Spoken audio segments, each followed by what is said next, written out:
बोलो गुरुदेव भगवान की जय। प्यारे कृष्ण कन्हैया लाल की जय। श्रीमद् भागवत षष्ठ स्कंध चल रहा है। आज है 8वां अध्याय अथ 8मो अध्याय।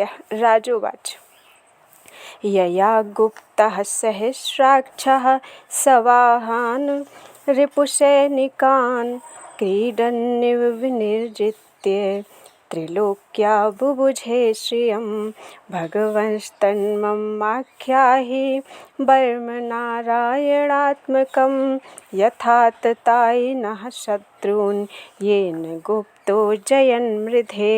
श्रीशुकोवाच व्रतः पौरोहितस्त्वाष्ट्रो महेन्द्रायानुपृच्छते नारायणाख्यां वर्माः तदिहैकमनः शृणु तदहैकमनाः शृणु। विश्वरूप उवाच धौताङ्घ्रिपाणिराचम्ये सपवित्र उदङ्मुखः कृतस्वाङ्गकरन्यासो मन्त्राभ्यां वाग्यतः शुचिः नारायणमयं वर्म सन्नह्येद भय आगते पादयोर्जानुनोरुर्बारुदरे ह्यध्यथोरसि मुखे शिरस्यानुपूर्व्याद् ओंकारादीनि विन्यसेत्।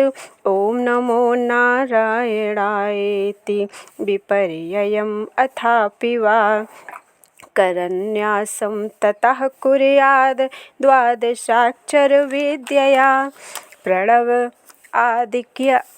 प्रणवादियकारान्तम् अङ्गुल्यङ्गुष्ठपर्वशु न्यसेद्धृदय ओंकारं विकारमनुमूर्धनि सकारं तु भ्रुवोर्मध्ये णकारं शिखया दिशेत् वेकारं नेत्रयोर्युञ्ज्यान् नकारं सर्वसन्धिषु मकारमस्त्रमुद्दिश्य मन्त्रमूर्तिर्भवेद्बुधः सविसर्गं फणन्तं तत् सर्वदिक्षु विनिर्दिशेत्। ॐ विष्णवे नमः इति आत्मानं परमं ध्यायेद् ध्येयं षट्शक्तिभिर्युतं विद्यातेजस्तपोमूर्तिम् इमं मन्त्रमुदाहरेत्।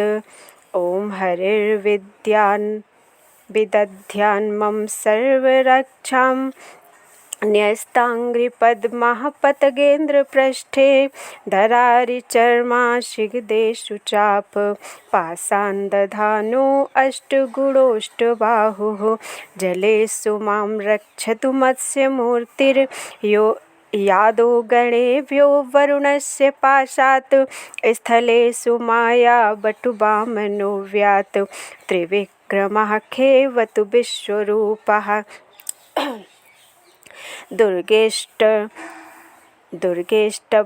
दुर्गेष्वटव्याजि मुखादिषु प्रभुः पायान् नृसिंहो सुरयूथपारिः विमुञ्चतो यस्य महाट्टहासं दिशो विनेदुर्न्यपतश्च गर्भाः रक्षत्वसौ माध्वनियज्ञकल्पः स्वद्रष्टयोन्नीतधरो वराहः रामोद्रिकूटेष्वथ विप्रवासे सलक्ष्मणो व्याद्भरताग्रजोष्मान् मामुग्रधर्मादखिलात् प्रमादान् नारायणः पातु नरश्च हासात् दत्तस्वयोगादथ योगनाथः पायाद्गुणेशः कपिलाकर्मबन्धात् सनत्कुमारो वतु कामदेवाद्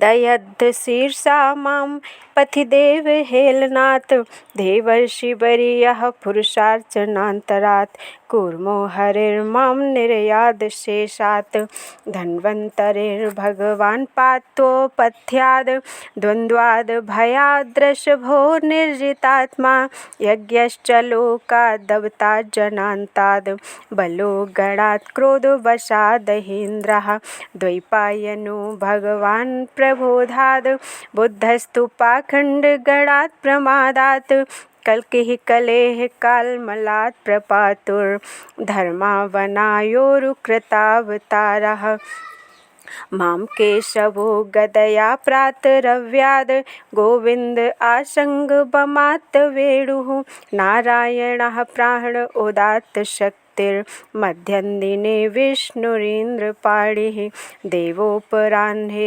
मधुहोग्रधन्वा सायं त्रिधामावतु माधवो मां दोषे हृषिकेश उत्तार्धरात्रे निशीथ एकोऽवतु पद्मनाभः श्रीवत्सधामा पररात्र ईशः प्रत्यूष ईशोषिधरो जनार्दनः दामोदरो व्यादनुसन्ध्यं प्रभाते विश्वेश्वरो भगवान् कालमूर्तिः चक्रं युगान्तानलतिग्मनेमि भ्रमत्समन्ताद् भगवत्प्रयुक्तं दन्दग्ध्यरीशन्यमासु कक्षं यथावात् सखो हुतासः गदेश निस्पर्शन विस्फुलिङ्गे निस्पिण्ढजित्प्रियासि कूष्माण्डवैनायकयक्षराक्षो भूतग्रहाश्चूर्णचूर्णयारीन् त्वं यातु धान प्रमथ प्रेतमात्र पिशाच विप्रग्रह घोर दृष्टीन् दरेन्द्रविद्रा वै कृष्णपूरितो भीमश्वनोरेर्हृदयानि कम्पयन् त्वं तिग्मधा शिवरारिसैन्य त्वं तिग्मधाराशिवरारिसैन्य ईश प्रयुक्तो मम छिन्धि छिन्धि चक्षुंसि चर्मं छच्चन्द्रछादय द्विषां घो नाम हरपापचक्षुषाम्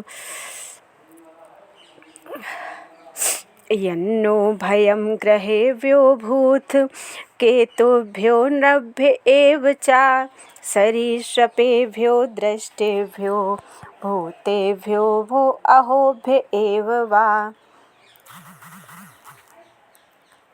सर्वाण्येतानि भगवान् नामरूपास्त्रकीर्तनात् प्रयान्तु संक्षयं सद्यो ये नः श्रेयः प्रतीपकाः गरुणो भगवान् स्तोभश्छन्दोमयः प्रभुः रक्षत्वशेषकृच्छ्रेभ्यो विश्वक्सेनः स्वनामभिः सर्वापदभ्यो हरेर्नाम रूपयानायुधानि नः बुद्धीन्द्रियमनः प्राणान् पान्तु पार्षदभूषणाः यथा हि भगवानेव वस्तुतः सदसच्च यत् सत्येनानेन नः सर्वे यान्तु नाशमुपद्रवाः यथैकात्म्यानुभावानां विकल्परहितः स्वयं भूषणायुधलिङ्गाख्या धत्ते शक्तिः स्वमायया तेनैव सत्यमानेन सर्वज्ञो भगवान् हरिः पातु सर्वैः स्वरूपैर्नः सदा सर्वत्र सर्वगः विदिक्षुदिक्षूर्ध्वमदः समन्तादन्तर्बहिर्भगवान् नारसिंहः प्रहापयन् लोकभयं स्वनेन स्वतेजसा ग्रस्तसमस्ततेजाः मघवन्निदमाख्यातं वर्म नारायणात्मकं विजयस्यञ्जसा येन दंशितोऽसुरयूथपान् एतद्धारयमाणस्तु यं यं पश्यति चक्षुषा पदा वा संस्पृशेत् सद्यः साध्वशात् विमुच्यते न कुतश्चिद् भयं तस्य विद्यां धारयतो भवेत् राजदस्युग्रहादेभ्यो व्याघ्रादेभ्यश्च कर्हिचित् इमां विद्यां पुरा कश्चित् कौशिको धारयन् द्विज योगधारणया स्वाङ्गं जहौ सा मरुधन्वने तस्योपरि विमानेन गन्धर्वपतिरेकदा ययौ चित्ररथास्त्रिभिर्व्रतो यत्र द्विजक्षयः गगनान्यपतत् सद्यः स विमानो ह्यावाक्शिरः सबालखिल्यवचनाद् स्थेन्यादाय विस्मितः प्रास्य प्राची सरस्वत्यां स्नात्वा धाम स्वमन्वगात्। श्रीशुक उवाच य इदं शृणुयात् काले यो धारयति चाद्रतः तं नमस्यन्ति भूतानि मुच्यते सर्वतो भयात्। एतां विद्यामधिगतो विश्वरूपाच्छतक्रतुः त्रैलोक्यलक्ष्मीं बुभुजे विनिर्जित्य मृधेशुरान्। इति श्रीमद्भागवते महापुराणे पारमहंस्यां संहितायां षष्ठस्कन्धे नारायणवर्मकथनं नाम अष्टमो अध्यायः। बोलो वृंदावन बिहारी लाल की जय। त्वदीयं वस्तु गोविन्दं तुभ्यमेव समर्पयेत्।